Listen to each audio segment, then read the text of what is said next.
Hey, everybody. We are back for another episode of A Touch More. Very exciting show this week.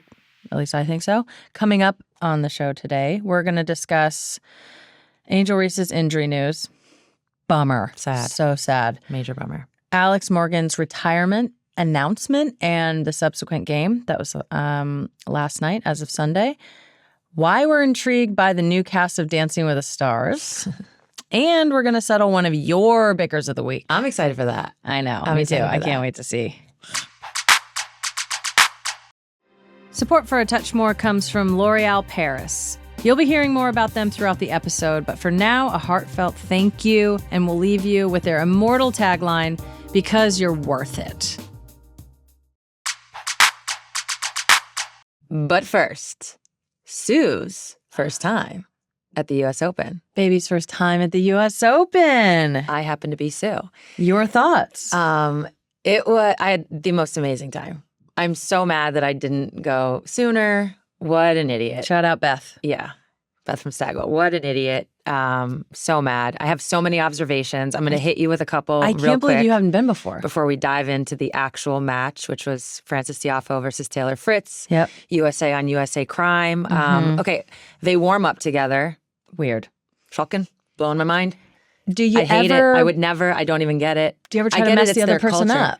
up? It doesn't seem like you do. I'm sure there's just like, It's weird. I don't know. It's like the honor code or something. But that threw me. I wasn't expecting that. They constantly have to cross paths when they're going to their benches. I was a big fan of the detour that Tiafoe was taking. He was like going around the judges' castle, whatever the hell that is.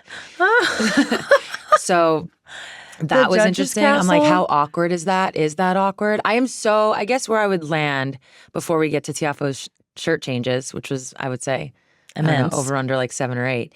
I'm so curious about, they share a locker room. Mm-hmm. I'm just so curious about what that life is like for these athletes to just have to compete at such a high level while simultaneously sharing so many spaces, like intimate spaces. Yeah. Like they're showering in the same place. Yeah, tough. I know, because for us, obviously, we have very different locker rooms. You never see the other team until you like walk into. But we're the touching tunnel. a lot, which is different, right? Like when you're Yeah. competing, you're Yeah, hitting, you're contact, touching, physical, yeah. so you're near each other all the time. Like when they walk by each other, are they just like, asshole? Are you side-eyeing? Are You'd you have giving a to. look? Or are you just like pretending they don't exist? I saw a lot of pretending the other didn't exist, A lot which I of get. mental fortitude in the game of tennis. We'll Yeah. just say that. So yeah, on to the actual game. It was incredible. Both athletes played so well. 5-setter. Yeah, just obviously what's so amazing about tennis is the highs and the lows and seeing how each athlete is going to respond to that. If I'm being totally honest, it made me want to be an athlete again. It made me want to compete again.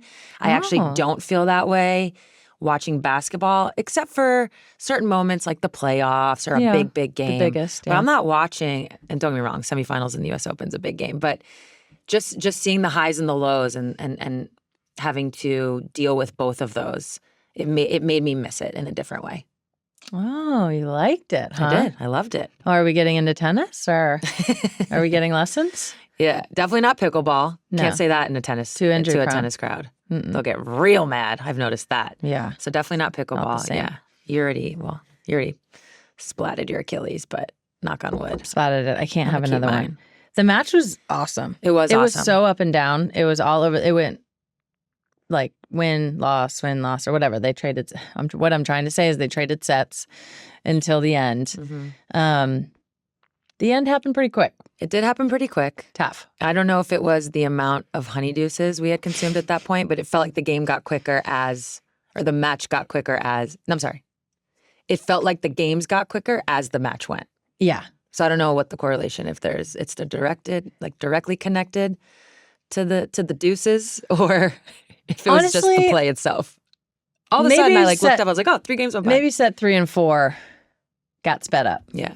by the deuce consumption, but fifth set did go quick. Well, it did. Okay, so back to the actual Fifth set was tennis. quick. It did bring up a conversation around between the two of us around Frances Tiafoe. That is who we were cheering for. Mm-hmm. We've become friendly with him. Just a great dude. Want to see him succeed. Did he get mentally tired or did he get physically tired? Like, which hit first? Yes, they interact, obviously. Which hit first? I thought it became mental when his serve started going a little sideways, sometimes literally. I thought that started to play on his mentals, and then the physical kind of interacted. What did you think? Well, and by the way, I know nothing about tennis. I just want to say, like, we don't know a lot. We're just fans. Literally, yeah. Yeah. I sort of left, especially that fifth set, thinking it's one of two things. And one is better than the other. You either got really physically tired, and so obviously then, you know, your mentals go, your game goes, your legs go, all the things. Like you end up, you know, making errors. You're tired. So you've sort of reached your end. That's the better one because you just get fitter and you know that now and you have to be able to withstand. A little more control over that. Yeah. You have a lot more control over that. Okay. Fitness is always something your sort of general level fitness, always something you can control. Or did he kind of mentally lose it a little bit, which is tougher. Is it pressure? Is it he was an underdog, but I feel like he wasn't because he was crowd favorite. So there's that dynamic happening. If this is just a fitness thing, then I think he's fine. But it did sort of happen but honestly, Taylor Fritz returned everything. Steady I mean, the dude Eddie, is tall. He is tall. And he obviously gets around the court. He was just everything. Steady. I'm sure he had his own highs and lows. It felt like Tiafoe's were a little more spiky, like a little more dramatic in the highs and the lows, whereas Taylor kind of just bopped along. But for the most part, it felt like, oh, this guy won't go away. He just won't go. He returned everything. He stayed in it. He was very good. I think he subsequently did lose to Jannik Sinner in the final.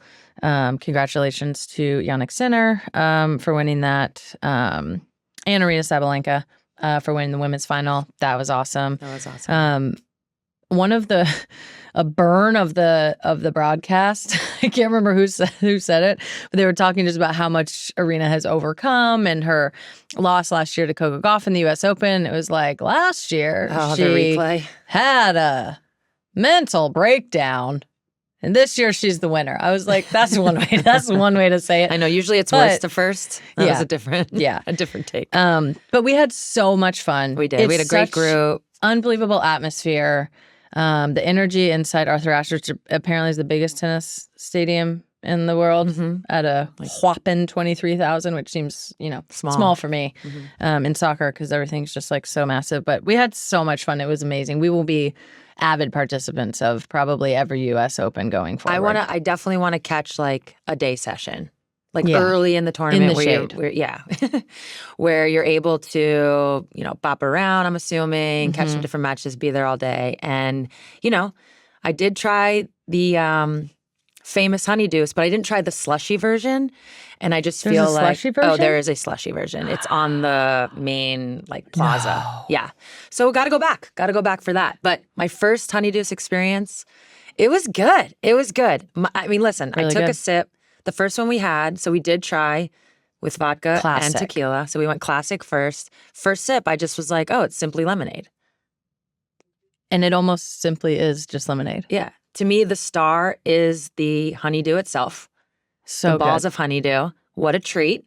The mushier, the better. It's so good. I don't want that ripe in that particular moment. I want to take it out. I want it to just melt in my mouth. And it was a star. It's a delightful little summer drink.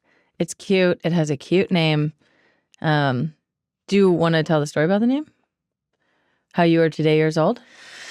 So it came across my desk that the name is obviously Honey Deuce. Until I read it, I thought it was Honey Dews, DEWS.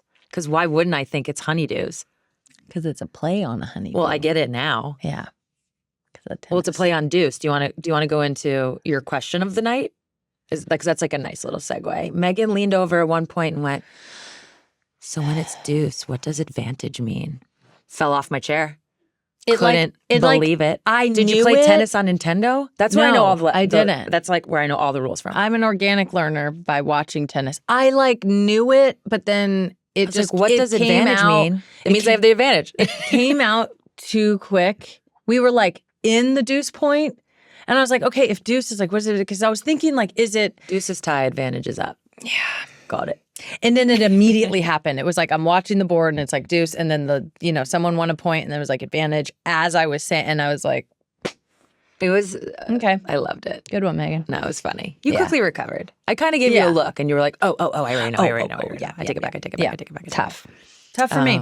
Yeah, you had a couple of little funnies. You had a couple of funnies. There was one point where I think Francis had hit some shot, and they called it in. So meaning the players kept playing. Taylor returns it, but you thought it was out. Wait, am I getting that wrong? Opposite. Yeah, I thought Taylor's shot was long. Yes, you thought Taylor's shot was out. On the kept baseline. Playing, and literally the whole place is quiet, and you just heard Megan go, "Oh!" to a point where people turned and looked. Look, yeah. I know. You rarely feel embarrassment. Where was that on your embarrassment scale? Like, is it from 1 to 10? Probably like a 5. Oof, that's high for you. Because I was like, it just slipped out. It just, how I'm just like a fan. Mm-hmm. Like, you're not really a fan like that. You love sports and you watch, but you don't get into the fan activity. I think the way we fan is the way we played. Absolutely. Thank you. That's the perfect way to say it. I accidentally basically screamed in the middle of the point, and you're not allowed to do that. That's a total faux pas. But it's also the US Open, so it's like a little better. At Wembley, I probably would have gotten escorted out. Probably. By the Queen's men. That was funny. You also had a moment, similar scenario, where you thought the ball was in or out, whatever it was, but they kept playing, and you immediately went, "Review! Yeah, review!" I hit him with She hit him with the finger twirl. But also, it made me realize what an international signal that has become. I know, and then I was like, I should have done this, but then that means this is going to be 34 minutes of so is this of review. So is the review twirl. What are you talking about? But they use Hawkeye at the US Open. Apparently, they don't use Hawkeye everywhere, which is stupid. Just like they don't use VAR everywhere, which is stupid. It's like if you have it. So the players do have challenges, but you never use them because you have Hawkeye, and it's at 100%. So it's just it just was that looked out to me. You flung that thing up and twirled it, which is actually a great lead-in to our check-in. All right. It's time to run it down. What are we doing here, Sue? I'm going to start with a little bit of a WNBA recap rundown. The WNBA regular season ends on September 19th. Seven teams have clinched their spots for the playoffs. So you've got Atlanta, D.C., and Chicago fighting for that final spot. Are they fighting for the spot, or are they fighting for the lottery? Good question, Megan. Funny you ask, because there's two things you got to keep in mind. Okay. So Dallas, they now are out of the playoffs, which means they're in the lottery for the 2025 draft, which is really the Paige Becker's sweepstakes. Absolutely. Let's be honest, assuming she comes out of college. But Dallas has the rights to swap their first-round pick with Chicago, meaning if Dallas got the number 2 pick and Chicago was doesn't make the playoffs, is in the lottery, and they got the number one pick, Dallas can swap. Now, obviously, if Chicago falls below or makes the playoffs and isn't, they wouldn't. Okay. Keep that in mind. But really, the other thing I think that's most important is D.C. has Atlanta's first-round pick for 2025, which means if D.C. and Atlanta both do not make the playoffs, D.C. will have 2 lottery picks. That's 2 out of 4. There's only 4 lottery picks. Wow. So that is interesting. And obviously what's going to play a huge role in that for Chicago, which will impact Atlanta, so on and so forth, is Angel Reese's injury. What is the injury? It's her wrist. I don't know exactly, but it's her wrist. She's in a brace. Who did it? What was your initial reaction when you saw that news? Damn. Yeah. Just damn. She's having such a great season. Mm-hmm. She's just so entertaining. Love everything that she's doing. That's just a bummer. First of all, you never want to see anyone get injured, especially a season ending. She's obviously played so great and done amazing things this year. It's just a bummer. Yeah, let me rattle off some of these amazing things. This is just a few. Wild. She now has the WNBA single season rebound record for total rebounds and offensive rebounds, 26 double-doubles, which is a rookie record. Mm-hmm. Only player to average above 12 rebounds in WNBA history. She averaged 13.1. 3 consecutive 20-plus rebounds games, first time ever. And she was on pace to break a lot more. I got tired deep diving all the numbers. She was on pace. And that actually brings me to something from last week's pod that I want to clarify a little bit. I said asterisk. I said the word asterisk when I was talking about records and them being broken given how many games. Oh, yeah. Asterisk for me in that moment wasn't a negative. So No. I'm going to rephrase it. There are players that are breaking records in less games than when those records were set. Yeah. I was trying to separate Angel and Caitlin out of that because they're and there's other players too, but they're breaking in less They're games. straight breaking the records. I was trying to just say, hey, let's keep in mind there are going to be times when records are broken where it's in more games, but that's because the seasons are now longer. And hey, listen, if the season goes to 44 next year, if it gets to 50, 55, whatever it is, these records are going to be smashed left and right. So I just wanted to clarify. So we need like what I meant a by parentheses on the ticker, X amount of games. It's like broke usually the that record happened. I mean, we're going in to talk X about amount of games. Skylar a little bit later because she did set the single season Storm record for assists, and it's in that wheelhouse. But yeah, I just wanted to clarify that because I actually had a friend come up to me and be like, "Oh, that was actually kind of difficult to follow," and I was like, "Oh, let me get back to the drawing board on that." Let's get back to that. So records will be broken. Angel has broken a ton. What I find most fascinating about her game is her shooting percentage, and this is why she shoots like something high 30s, 38, 39%. The thing about her game, though, that's okay. You know how we're just talking about things in an athlete's control? This is in her control. She's not a guard who's coming off down screens and coming off flares and requires your teammates to set good screens. It requires the point guard to find you. Like a lot of things have to go your way to get a good shot, or you have to make things go your way to get a good shot. And every given night, you don't know, right? Like even Caitlin Clark, you don't know where you're going to get your shots from. You're just kind of out there reading the defense. I think for Angel, what's interesting is she kind of knows what shots she's going to get. These shots, I don't know how many shots she averaged, but these shots are coming at the clip they're coming, in the places that they're coming, no matter what. Every single game, pretty consistent. So all she really needs to do is bump up her shooting percentage by like 3, 4, 5 points, which is totally doable. And now all of a sudden we're looking at a kid instead of averaging like 13 and 13, it's like 18 and 13. And that 18 and 13, woo-wee, woo-wee. Tough. So she's not far off. And I think the reason why, people have talked about her game negatively is that shooting percentage. But she's not far off because those shots are coming. It's different from other players where they have to maybe create a little bit more. And then if she has the creating part. What do you always say? This is the worst we're going to see this player. She's a rookie, just out of college, only getting better, clearly cares about and is on a path to be great. Yeah. So. But yeah, this is going to have an impact on the Sky. They actually won their first game without Angel on the back of Kennedy Carter, who had 28 points. They're in a playoff fight. We've already talked about the implications from a lottery pick standpoint. So it'll be interesting. But Diamond and Shields got hurt. We'll see how that impacts things. But best down the game. Keeping my eye on that. But yeah, obviously sending all of our healing vibes to Angel and her wrist. Get that wrist Can't wait right. to see you next season. Can't wait to see you in Unrivaled. I know. Yeah, that's next. Ooh. Yeah. Oh my God, we're breaking down Unrivaled. Oh, let's go. We'll have to learn the rules. I want to play some 3-on-3. I did play in a 3-on-3 tournament when I was younger. Hoop it up?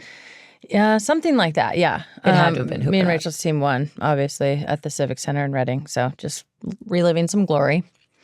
We'll find some pictures somewhere. I know, Hopefully, I please. don't even know if we Mammers have them. definitely has them. It's like if I have a headband on, I'll just die because, of course, I was probably so extra. So annoying. Oh, and also we have to mention Asia Wilson tweaked her ankle, so she didn't play in their last game. We're just going to keep our eye on that. That'll definitely have playoff implications. Real quick, shout out to Skylar Diggins-Smith, who, as I mentioned, set the single season Storm assist record, 222 and counting. Just so happy for her. Broke yours truly. Yeah, broke my record. Cool. You set records to break them, as they say. I actually don't feel a way about that at all. I'm really happy for her. Talked about this at one point.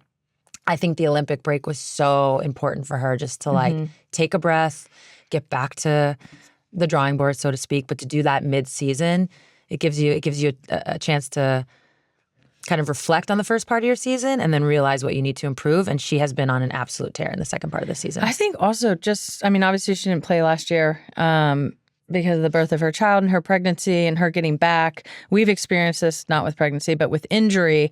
Like you take the time to recover and then it really takes you like a half a season to like even just feel like yourself. The first part of the season, you're just like getting back in your body and all of that. Skylar's talked about a little bit, her being on her third body, which is like, wow. It's amazing. She's out there doing that on her third body with 2 kids. But yeah, you can really feel her just being like very comfortable and like at ease in the season. And, obviously the Olympic break to work on some stuff and kind of reset. She's killing it. Yeah, she's doing really great. So shout out to her. And now just a little bit of like a look ahead with the playoffs. There's so much jockeying to be done in the standings. Yes. It's a weird playoff like run. It's like this every year. Is it? What do you mean? Don't get me wrong. Like last year was a little different. I guess maybe the last couple years it's just you knew been Vegas. Like, yeah. Last year's the only year.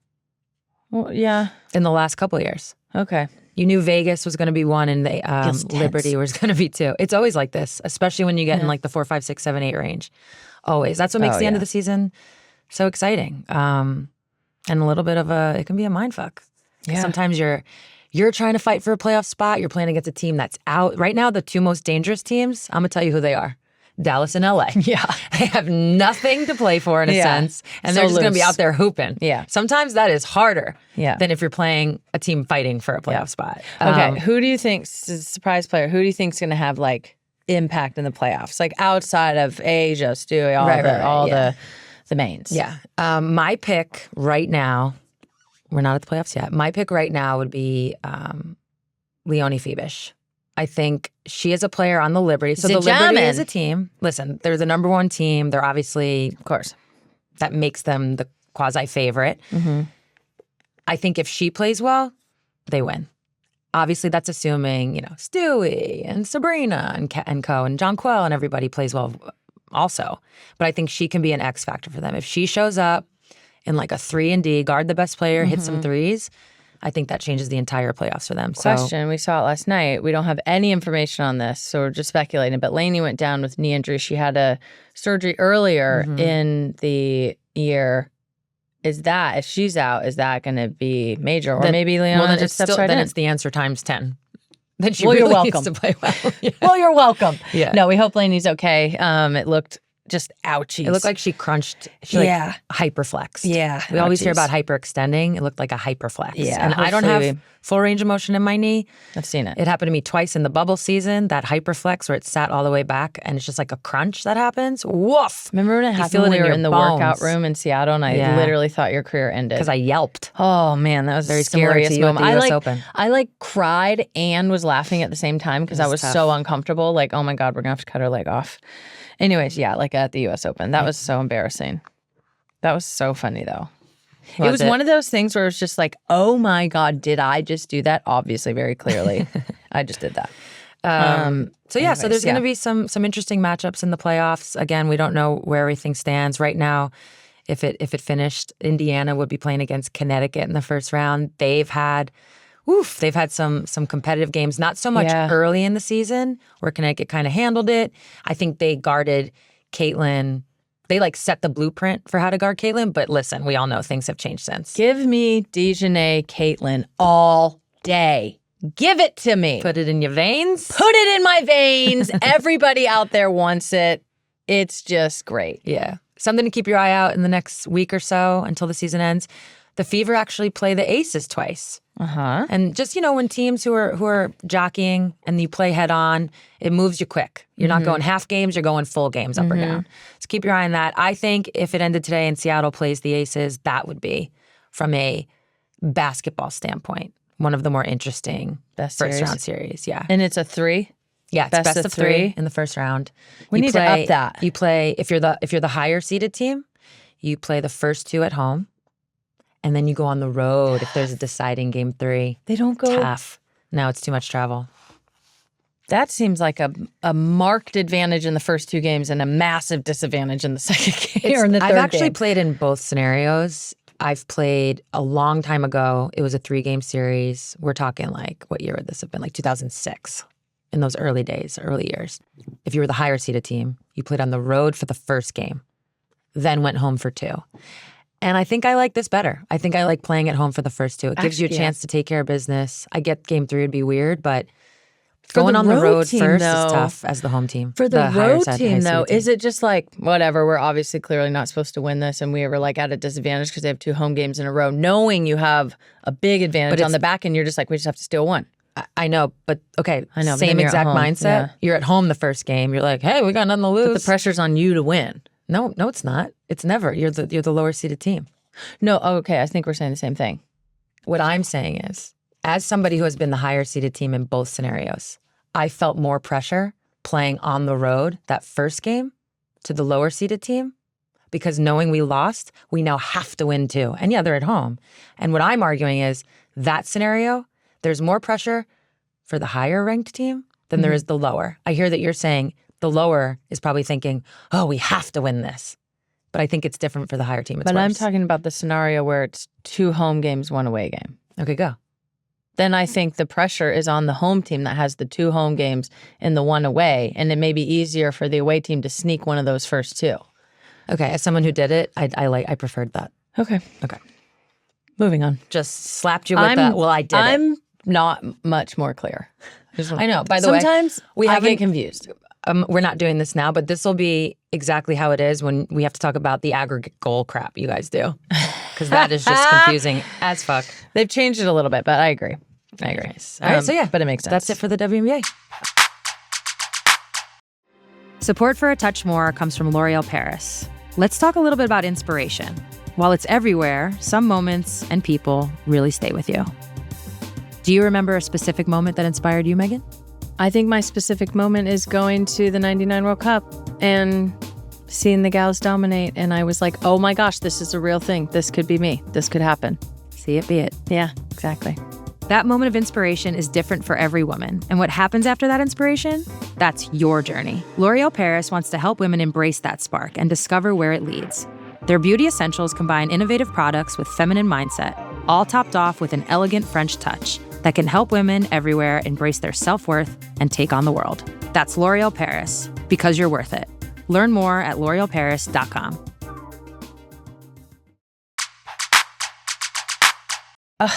I know. We need to get in a good mental space for this. I know. Alex Morgan's retirement. Alex Morgan I mean, is... bravo.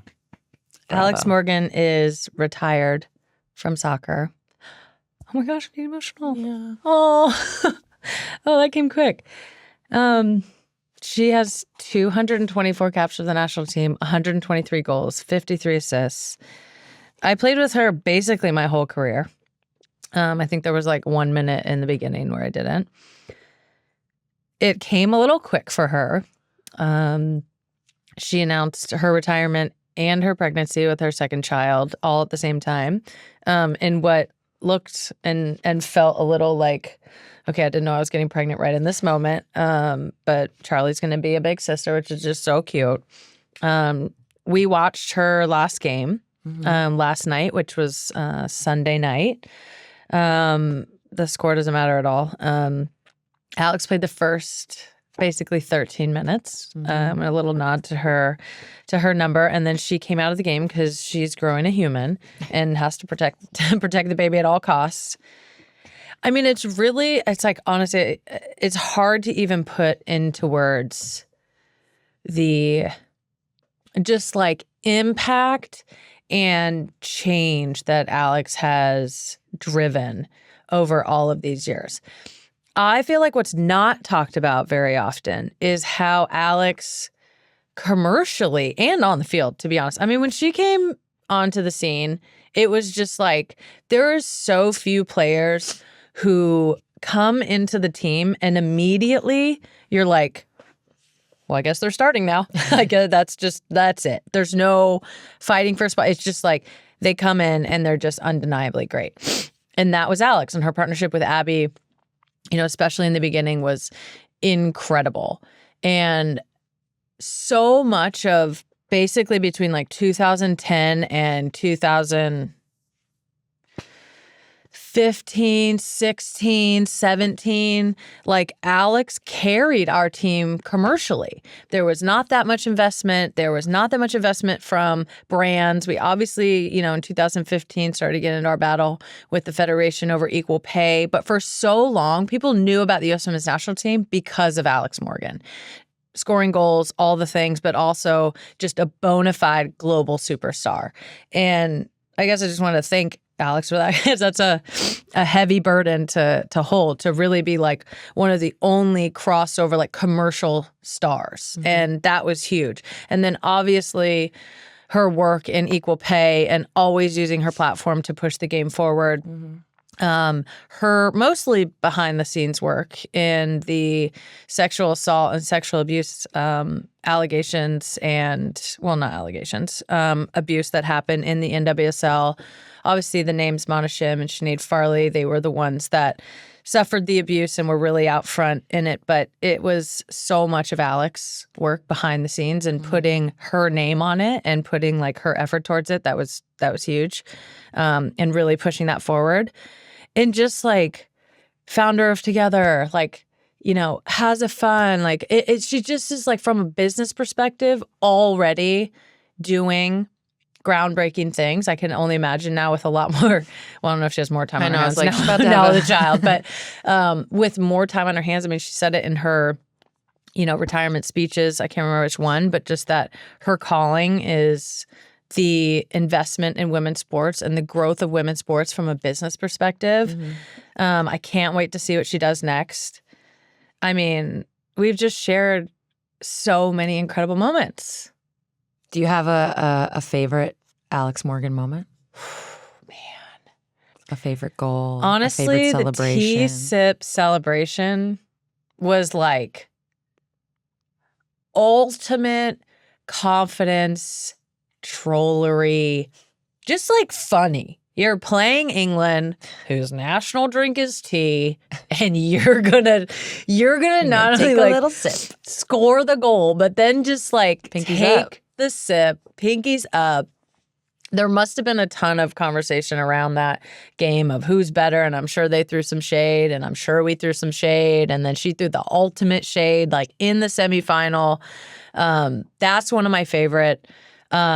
Away 2010 on a qualifier out of CONCACAF because we didn't qualify through the normal route, which was shocking. We lost to Mexico in Mexico, where it's like we're on this wild pre-Thanksgiving 4-day trip to somewhere in Italy. I still don't know. And she scores a goal like in stoppage time that gives us a 1-0 lead going back to America for the second leg. So like gives us the cushion. And that moment, that was the moment where I was like, well, she's going to be here forever. An aggregate goal situation? Yeah, basically. Just checking. But yeah, Alex, just congratulations on an unbelievable title-winning, record-breaking, change-making, incredible career. Yeah, I just want to piggyback on that and say congratulations to Alex. In watching those retirement videos, she did often mention, you know, feeling excitement about the future. And one of my favorite stories she told was how Charlie, her daughter, her 4-year-old daughter, says to her, you know, Mommy, I want to be a soccer player. And it was in that moment for Alex that she realized not that she wanted Charlie to be that, not that she wants, you know, her to have that career, but that a 4-year-old knows that there is a path where that exists. So for all the accomplishments on the field, of course, Alex, so many flowers coming your way. But I think it's that where she's had probably her most impact. And it's not just on the little 4-year-old, right? It's on the two of us sitting here. It's on other athletes right now that are currently playing. And I have felt that. Just I can't keep it together. You need a tissue. Get the girl a tissue. Oh my gosh. I have felt that with my experience with Together. That was Alex's baby. That was her idea. She put that all together, and I'm happy to be a part of that. But that's also a way in which you have created change, Alex. So for me personally, thank you so much. The legacy, and congratulations. Her legacy is immense. Yeah, I mean, it's huge burden. She carried a huge generation. I think too, I'm like feeling emotional because it's like end of your era. Yeah, like my generation is like putting it down to rest. And we had so many good times. Kelly's retirement game is later this year. Lissy's still going. Becky Sauerbrun's still going. Obviously, we will let them go as long as they possibly can. And then, we just shared so much. So we'll do a whole era keep review. it together, Megan. Oh, no. You can't. Let it go. It's just so cool, and she deserves it all. And I'm you know, I know maybe it wasn't exactly how she wanted, just with the way that everything played out. But when you really say you're done and you're retired, which she has, she's now going to like get to feel all the love, all the flowers and all the love and all the things she deserves. So I hope that U.S. Soccer is able to do something special because she they didn't better get a farewell game, which I'm assuming would have happened. Yeah. So I would love to see that for her as well. Yeah. Incredible, though. Okay. Moving on, pulling it together. The Ballon d'Or list is out. I want to touch on this. This is very exciting. The Ballon d'Or, for everybody who doesn't know, is basically the best player of the world award.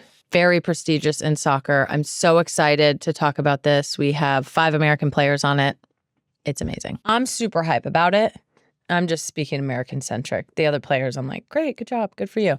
I only care about the Americans. We are missing Naomi Girma. We know this. This will hopefully be the last time she is overlooked. What an omission. There definitely is still some like name Defender? recognition, popularity, defender for sure. Goal scorers and offensive players are Every always, sport, always. lauded more.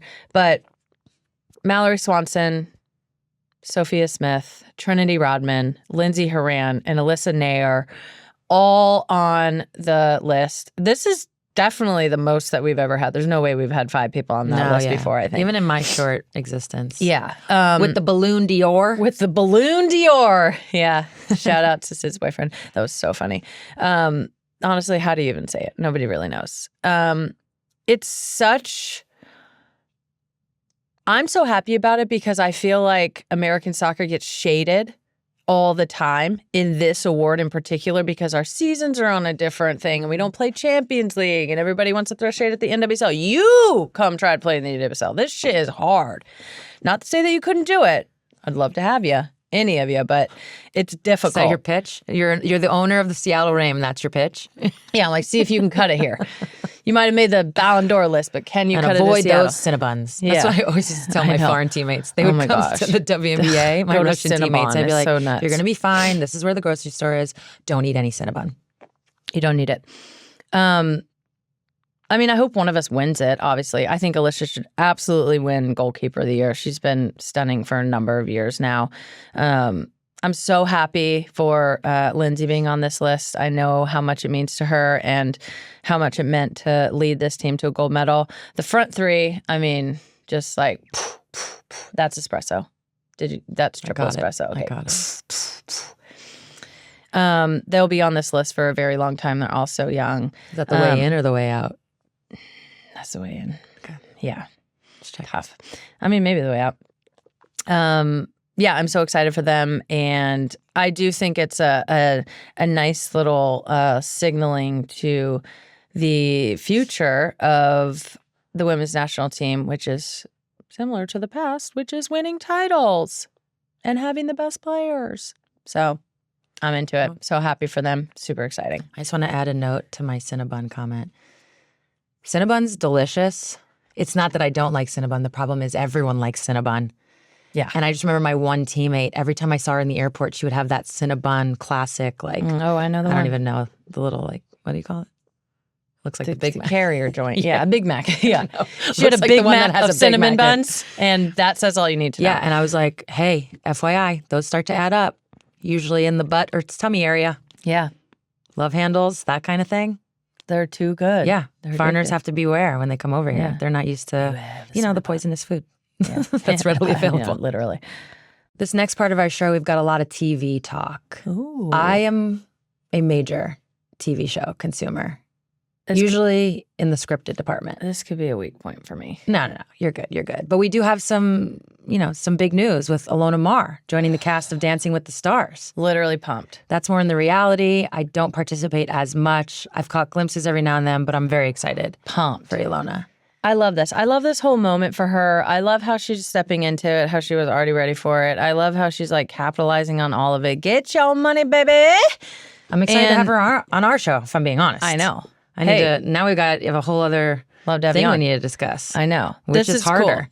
I love Running people the- over or cramming your feet into those heels. It's got to be I the can heels. only imagine. It's got to be the heels. Ugh. They can't be comfortable. It's the one reason I wouldn't go on the show. Although when Arike went on there, she did get to wear some basketball shoes. Oh, okay. So that was super dope. But yeah, it's not just Ilona. We've got Anna Delvey will be on there. Anna Delvey. Remember Inventing Anna? Remember how good my accent was when we were watching the show? Give the people... Maybe that was one of my favorite shows. Well, now that I'm on the spot, it feels like I'm doing it terrible, but My name is Anna Dalve. And honestly, you guys, well, I didn't nail it. But No, you did. You did. I loved that show so much. I was thought good. her character was sensational. Yeah. So she'll be on it. And Adobe's Reginald on. Bill Yep. Johnson, Carl Winslow. I'm tuning in for that. I loved Family Matters growing up. Same. Who didn't? Tori Spelling from 90210. Dwight Howard. Guess who's back? I wonder who his partner is. Because he's tall. Very. So I feel like I feel like there's going to be a lot of throwing of whoever I mean, his partner very is. tall, very broad shoulders. And then pommel horse guy from the Olympics. Steven Nedorozic, pommel horse guy. Pumped about that. Welcome to the show. I think Alona and pommel horse guy are going to take it. I don't know that no, they're athletes going to do be my great. favorites. Those are the ones I'm most excited about. I'm going to watch this time. I've only, like I said, tuned in, tapped in every now and then, more so when like Enrique was on there. I thought Iman Shumpert was unbelievably So good when he was So on good. there. So I'm going to tap in. We're going to have to check out how our athletes are doing. Thing about Steven is he knows how to land. This guy's He got knows hip how to mobility. point a toe. He's so strong, obviously. He has Obviously. like superhuman strength. I think he's a dark horse, if you will. Get it? Yeehaw. Yep. I get it. Hee-haw. So yeah, I'm excited about it. We're gonna tune in. Yeah, we got 2 athletes, and that's it for the intersection. Support for A Touch More comes from L'Oreal Paris, who are proudly presenting their 2024 Women of Worth honorees. Every year since 2005, L'Oreal Paris has launched a nationwide search for 10 extraordinary nonprofit leaders to be named Women of Worth honorees. And this year's class is full of inspiring and diverse women from different backgrounds, different generations, different parts of the country, but they're all united by their exceptional drive to address our nation's most pressing issues.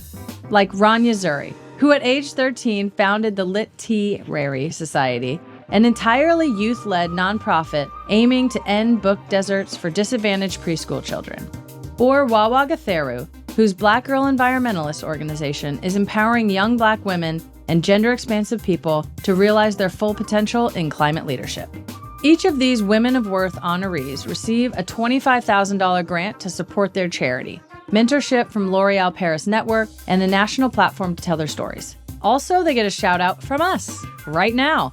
It's time to celebrate these extraordinary women and inspire the next generation of female leaders, because they're worth it. Learn more about this year's recipients at womenofworth.com. All right. Moving on to, I'm excited for this. Very. It's time for Bicker of the Week, but not ours. Time for y'all's Bicker of the Week. Let's hear them. Hi, Megan and Sue. I'm Bree from Chicago. My girlfriend Whitney and I are huge Chicago Sky fans, and we're so grateful for your endorsement of the most dominant player in the league, Caitlin Reese, of course. Our Bicker of the Week is a classic one. Is there a correct way to load the dishwasher? After over a year of living together and discreetly rearranging the dishes every night, Whitney has asked me to follow her system.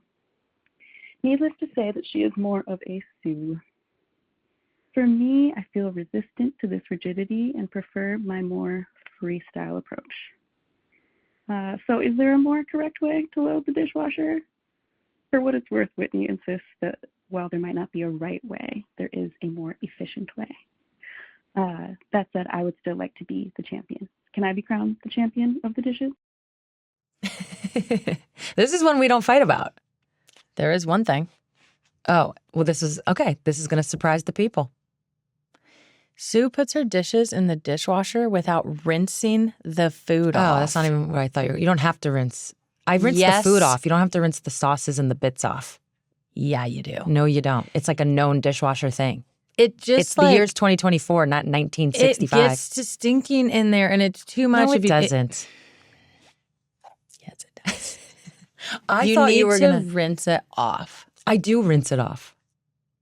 Barely. I mean. It's like if a whole chicken bone is on there, you'll get it off, but you left the barbecue sauce. Well, there's by the way, that's because you don't finish your food. Literally I never seen do, anyone. most of it. Are you going to eat the last bite? You always leave I a don't bite. know why I eat the last bite, but You don't eat I the last don't bite. eat the last bite, but I It's don't. so bizarre. I know. I don't know why I do it, but I don't. Okay, that's interesting. I thought you were going to go the route of, so to answer the actual question, I feel like we're similar. I'm like, it's getting in there somehow, some way. There is no efficient way to do this. You got to get it in. And certainly okay, first of all, it's like, how many dishes do you have? There's 2 of you, unless for some reason you have like 20 kids or something. But like for us, there's 2 of us. It's never like we need to pack this thing so efficiently, otherwise things aren't going to fit. We had one person over for dinner last night and we had to pack it. What are you talking about? Well, that's because I went all Chef Boyardee on everybody and I whipped up so much stuff. It was so good. And I did use a lot. I'm not efficient with my kitchen use, but why don't you answer and then I'll answer and we'll put it Go to bed. ahead, because I already answered. No, to the actual question. Is there a right way to do it? Yes.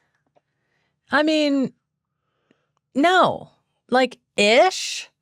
Like, you should put, like, things shouldn't be chaotic. I mean, there's a reason it's all slatted and there's, places for things.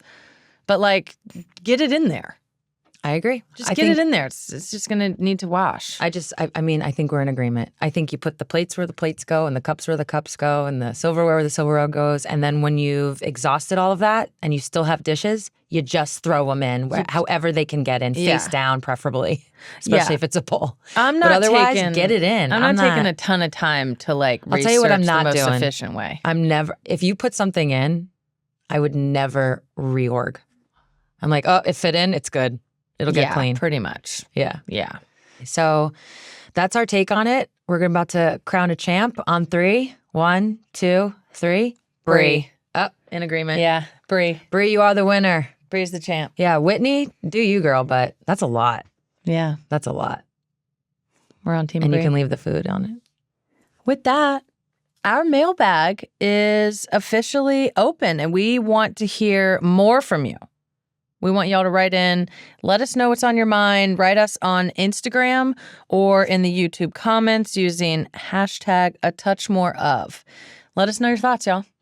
We want to get in there. I'm excited for the mailbag. I'm excited too. Tell us what you want to hear more of, what you wish we would talk about, funny stuff, serious stuff, whatever you feel like you're missing from this pod. Let us know. Holla at you girls.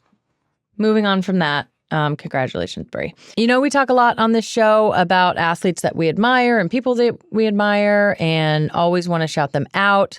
Sometimes it goes too fast, though, and we don't get to have a dedicated moment. So this is our dedicated moment. Shouts and Flowers presented by L'Oreal Paris. Today, we would like to highlight my former teammate, Crystal Langhorne, a.k.a. Lang.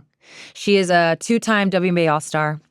She played 13 years professionally, was a key contributor on 2 of the Storm championship teams, 2018, 2020. After her retirement, she joined the Storm's front office as Director of Community Engagement for the Force for Change initiative, which is the Storm's social justice platform.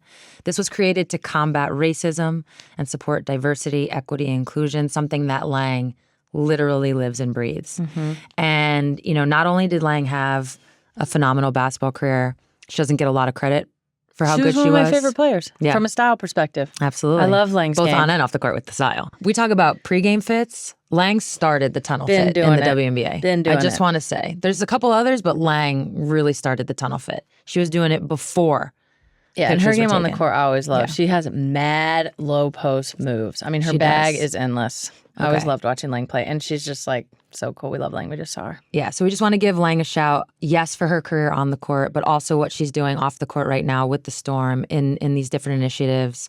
Her passion is incredible in this area, and she's really changing lives. Recently, the Storm, one of the biggest events that Force for Change does is the Kicks for Equality sneaker ball. Mm-hmm. Each player gets to customize a sneaker. So, I know this year I saw Black maternity health.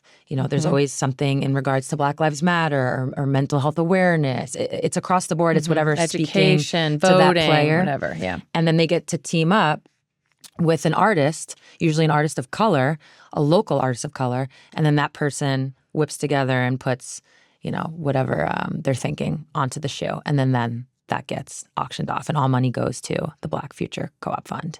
So it's pretty amazing. We love you, Lang. Respect. Last but not least, I think I've never been more excited for a Touch More topic than I have in this one. Yeah. I'm not going to lie. So for this week's A Touch More, We went and read Rolling Stone. They ranked the 100 best TV episodes of all time. So not shows, actual episodes. And, I took a look at this list. I would say there's 100. I would say I've seen probably half, maybe even less than half. Some of them were shows I didn't watch. I was a little surprised at certain points. So instead of breaking it down, we're just going to give our top 5 TV episodes. And it's really my top 5. Listen, because Megan's memory is tough. Shocking. By the way, this could be the Bicker for next week. Yeah. What happened when we tried to do this? Oh, yeah, I know. She's like, let's just sit down and do it. And I'm like, I tried to handhold. I can't. And you just wouldn't. It's like, I've seen the shows, but how am I supposed to go back and remember a specific episode? Like, that's so hard. So I tried to, we were going to do like, I do a top 3, you do a top 3. And I was like, okay, Megan, let's just maybe name some shows you've liked. What have you liked in your life? Couldn't name one. Couldn't name one. So this is really my list, and Megan's gonna. This is the joint list. Heckle me probably. Okay. Do you want to start at 6 I feel like and I have go to do up, all of or them. one Do you know any of these? I mean, I know. You know the first one. This is my top 5 TV episodes of all time in no particular order. The 6 Feet Under series finale. I haven't even seen 6 Feet Under. Wow. I know. What? Bad. Really? I know, but I know that that's your favorite episode. I've never and felt, that you think it's the best piece of TV you've ever seen. I've never felt such connection and closure to a series finale in my life. I love that. I wish I could talk. Well, we can't talk about it. You haven't seen it yet. I don't want to do like spoilers for you. You can talk about everybody it. else. I would spoil. You can talk about it. It was the premise of the show is that this family owns a funeral home. The dad dies like episode 1 and everything happens after that. But every episode starts with a death. Okay. Some sort of usually like traumatic or dramatic or just like a crazy. Sometimes you think it's going to be one person, then it's another. It always starts with a death, and then that body is coming to this funeral home. But then the rest of the show kind of takes off. But that's like kind of the, just like the foundation that everything is built from. Okay. And then at the end, with Sia's Breathe Me playing. You know how much I love Sia. Yeah, they go through the deaths of every character. Like they show the futures, essentially, of every character. And they give you closure on what they did and where they were and who they married and did they have kids and are they grandparents? And then it shows their death. Wow. I cried. It was perfect. You loved it. It was perfect. Because sometimes you stood up and clapped. Series finales can be fucking terrible, which brings us to number 2. Sometimes I feel like that, like the contract runs out and they're like, well, I guess we just have to end this, and then they just end it, and it's like, well, some people actually done. It depends. It's like a whole other conversation on what kind of ending, what kind of closure, what kind of conclusion do you want? Do you want to have all your questions answered and just be able to go on with your life, or do you want a little ambiguity in it? And some people like that. And again, which brings us to number 2. It brings us to number 2 because it's The Sopranos, not the final episode of the series. That is not my favorite. My favorite is called Pine Barrens. I had to look that up. Mm-hmm. And it's basically the one where Christopher and Paulie are assigned or charged with killing this like Russian guy. And they go to his apartment and they get him and they get this money and then they take him because things go a little wonky and Paulie has to I forget, hit him or shoot him or something. And they think shoot him and they think he's dead. And they're like, fuck, now we got to get rid of the body. So they take him to Pine Barrens to go bury him. As it turns out, the Russian dude is not dead. Dun, dun, dun. As it also turns out, he's like a fucking Green Beret commando who's killed all these people. He's KGB. Yeah, he's getting out of there basically. Christopher and Paulie have no chance. It's freezing out. They're freezing. Christopher's been bopped in the head. That's how the Russian guy got away. All this is happening, but there's this one moment where Tony calls. The whole episode is great, but where Tony calls and the reception's terrible and he's trying to tell Paulie yo, this guy, be careful. He's a Green Beret. He's a commando. He was in the Interior Ministry. He be careful. But the connection's really bad. Paulie gets off the phone, looks at Christopher, and he goes, oh, this guy's a commando. He's killed 6 Chechens. He's an interior decorator. And Christopher, without missing a beat, goes, his apartment looked like shit. It's just this fucking hilarious moment. I'm not kidding. That scene, yeah, I haven't seen it. It made the whole episode. Sopranos is obviously epic, but that was Yeah, that's on my list. Okay. All right. Did you watch Broad City? I watched a lot of it. Yeah, I don't remember if I watched all of it or not, and I did love it though. It was laugh out loud. Yeah. So all this the time. episode, so funny. it's called Knockoffs, made it on the Rolling Stone list. So Okay. I was actually surprised to see that in a sense, because usually a show like Broad City doesn't get the love it deserves. Knockoffs is, I keep it downloaded on this very iPad. Really? Yeah, because I will every now and then just like tap back in for some We're gonna have LOLs. to tap in today. It's so good. I'm It's gonna so have to tap good. into it. It's about knockoff bags in Chinatown and about pegging. It's next level. I And there's actually an, do think I've seen this. There's a dishwasher involved, and I'll just say she didn't load it properly. Tough. Yeah. Okay. Well, We'll just leave it at that. we're gonna report back on this one. You've We're gonna never watch seen it? I'm pretty sure I have. Honestly, maybe next week in because a the touch pegging more, is sounding familiar. it should be you watch these 5 5 o'clock. episodes and then you give your own review. Ooh, That might be what we do. Okay. You're not gonna have some of the feel Yeah. to it, but all right. Well, this one, one of my favorite episodes comes from Breaking Bad, of course, the season 4 finale. I use both. I'm versatile. That one's called I'm a Face verse. Off for obvious reasons. Gus had his face blown off. Yeah.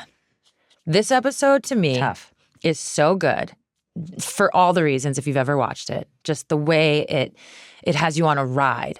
But what I loved about it at the very end, if you remember, Jesse's girlfriend's son was like poisoned. So the little boy's name is Brock.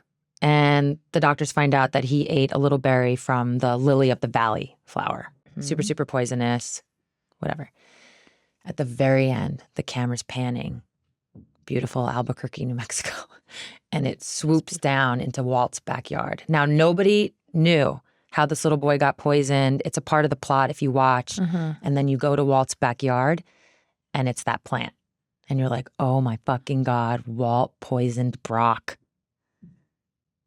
I thought, given that Gus was murdered by one of the Salamancas, Hector Salamanca, who's in a retirement home with a little ding, ding, ding, ding, ding bell.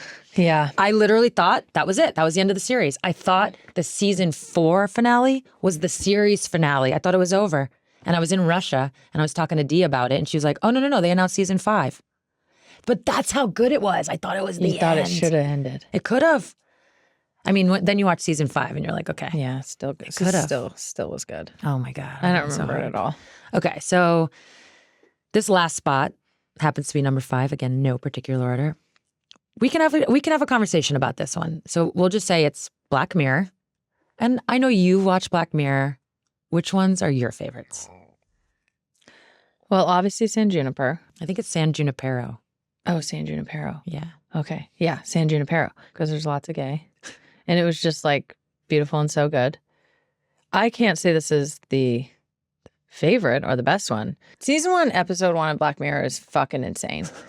And we just it's not going to be on the best list because it's so insane, but we have to acknowledge it. And then we can just move on. I agree, because if you sit down crazy and you watch episode 1 of Black Mirror, you're either going all in and watching all of them, or you're like, I can't, get me the fuck out of here. What the fuck is this? It's like anytime you There's recommend, no in between. Anytime you recommend watching Black Mirror to anyone, you're like, you have to fully brief them on the first episode, and then it's like they watch it and they're like, what the fuck did you make I know. me It's watch? it's really It's wild. like a line in the sand, I think. What is this? Mine is Shut Up and Dance. Yeah, which one It is is that? not my favorite in that I enjoyed it. Where I'm giving this, where I'm giving this any kind of, I don't even know what to call it, love. This one impacted my soul. I could not sleep. What is it? I don't remember. Shocking. I was disturbed. So the episode starts with like a, young 20s guy, boy, looks like a boy. And, puts a little porn on, gets one off, watching this porn. And then he gets this email saying, they've hacked his computer. We have video of you doing this. Mm-hmm. He gets hacked. They have this recording of him, jacking off to porn. And now they're using that to get him to, they basically have control of him to get him to do whatever they want. And it just sends him on a journey. And the ending of it is it's just, I was disturbed. I couldn't sleep. I'll take the first episode. Oh, fuck a pig. I don't care. This one, couldn't sleep. I don't care. Couldn't sleep. Okay, I might skip this one. No, I think you have to. I think we have to have this shared experience. Okay. All right, so that's it for the top 5. But I do want to throw some honorable mentions. I won't deep dive them, but I think everyone needs to go watch South Park's Tonsil Trouble episode. I literally, I could sit here and talk about that for days.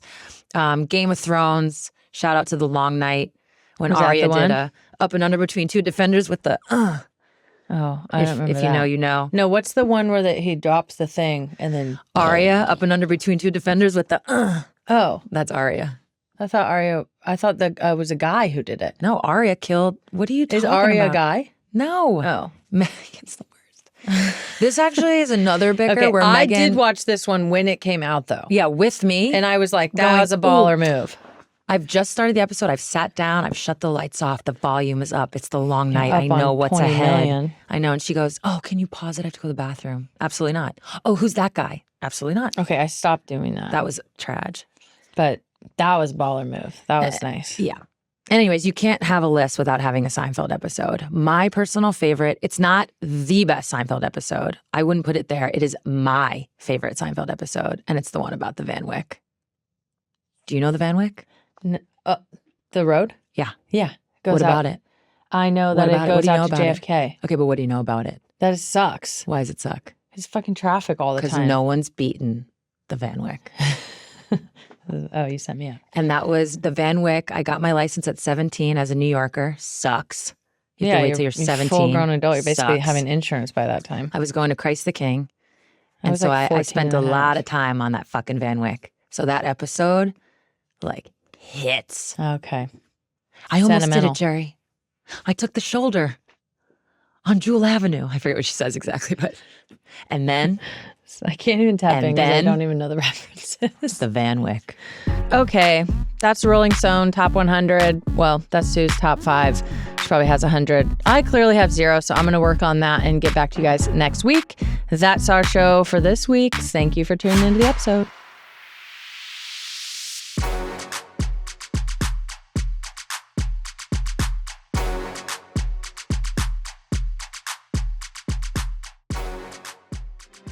Thanks to L'Oreal Paris for their support. We've long heard because you're worth it. But it can be hard to really take those words in and believe in yourself. L'Oreal knows that every woman's journey to discovering their own self-worth is unique, and they want to be there for every step of the way. Whether it's as simple as making you feel beautiful when you take on your day, or as impactful as giving financial support to an inspiring woman's vision to help a community, L'Oreal is there. When you embrace your worth, you can change the world. No matter the generation, no matter the obstacles. Learn more at l'orealparis.com.